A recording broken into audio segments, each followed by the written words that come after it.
नमस्कार, मैं हूं आपके साथ पलक शर्मा। आइए नजर डालते हैं फटाफट खबरों की ओर।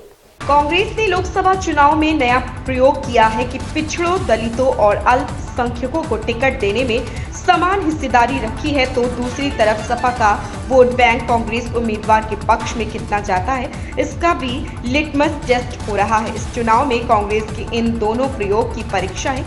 यदि पार्टी इस परीक्षा में पास हुई तो भविष्य की रणनीति इसी दिशा में रहेगी। दिल्ली के मुख्यमंत्री केजरीवाल की जेल में सेहत को लेकर राजधानी की सियासत गर्मा गई है। उपराज्यपाल ने मुख्यमंत्री को इंसुलिन देने के मामले में जेल के डीजी से 24 घंटे में रिपोर्ट मांगी है। एलजी ने मंत्रियों और आप नेताओं के बयानों पर आधारित रिपोर्टों पर गंभीर चिंता व्यक्त की। इसमें कहा गया है कि जेल में केजरीवाल को इंसुलिन नहीं दिया जा रहा। इस आरोप के बाद उपराज्यपाल ने जेल के डीजी से तथ्यात्मक और व्यापक रिपोर्ट प्रस्तुत करने को कहा है।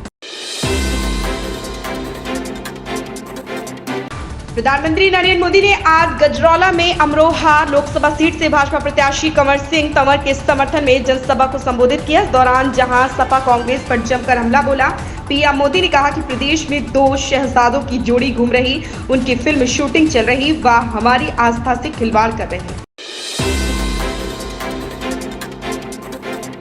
एआईएमआईएम के प्रमुख असदुद्दीन ओवैसी पर विपक्षी दलों का आरोप होता है कि वह पर्दे के पीछे से भाजपा की जीत के लिए काम करते हैं, पर इस बार के हालात बता रहे हैं कि विपक्ष के ऐसे आरोप से वह मुक्त होने वाले हैं। कारण उनकी संसदीय सीट हैदराबाद में भाजपा प्रत्याशी माधवी लता के विरुद्ध कांग्रेस उन्हें सहयोग करती दिख रही है।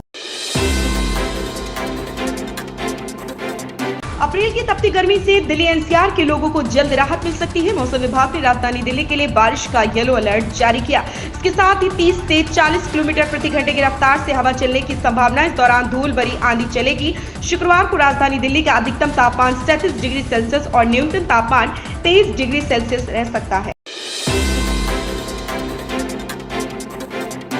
राजस्थान हाईकोर्ट ने स्वयंभू बाबा और बलात्कार के दोषी आसाराम बाबू के आयुर्वेदिक उपचार की अवधि बढ़ा दी है। अदालत ने पुलिस अधिकारियों को यह सुनिश्चित करने का निर्देश दिया है कि उनकी गोपनीयता में बाधा न आए और विटामिन डी की कमी से निपटने के लिए उन्हें उचित सूर्य के प्रकाश के संपर्क में रखा जाए। न्यायमूर्ति दिनेश मेहता और न्यायमूर्ति विनीत कुमार माथुर की पीठ ने स्वास्थ्य संबंधी चिंताओं और निरंतर चिकित्सा देखभाल की आवश्यकता का हवाला देते हुए आसाराम द्वारा दायर एक अंतरिम आवेदन पर यह आदेश पारित किया है।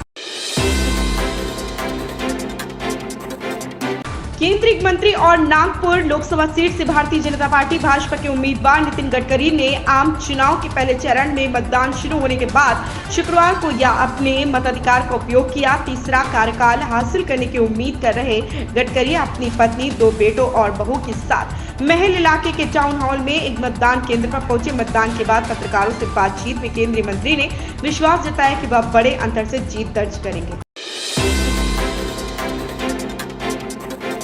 हिमाचल प्रदेश के केलांग जिला लाहौल स्पीति में वीरवार रात करीब 8:53 पर भूकंप के झटके महसूस किए गए। भूकंप का केंद्र जम्मू और कश्मीर के किश्तवाड़ में था।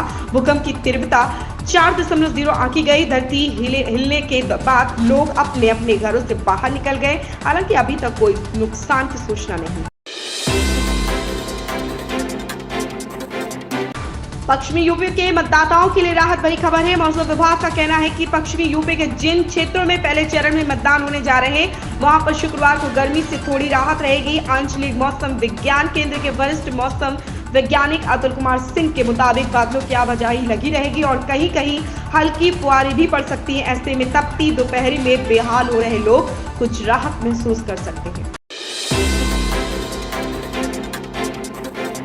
बॉलीवुड सुपरस्टार सलमान खान की आवास के बाहर 14 अप्रैल को गोलीबारी की घटना सामने आई। इसके बाद से ही अभिनेता की सुरक्षा के चाक चौबंद किए गए। बीते दिन महाराष्ट्र के मुख्यमंत्री एकनाथ शिंदे सलमान खान से मिलने पहुंचे थे। अब सलमान खान को कड़ी सुरक्षा के बीच शुक्रवार सुबह मुंबई से बाहर निकलते देखा गया। खबरों की माने तो भाईजान को अपने फिटनेस ब्रांड बीइंग स्ट्रॉन्ग के लॉन्च के लिए दुबई जाना पड़ रहा है। इन खबरों में बस इतना ही। बने रहे हमारे साथ।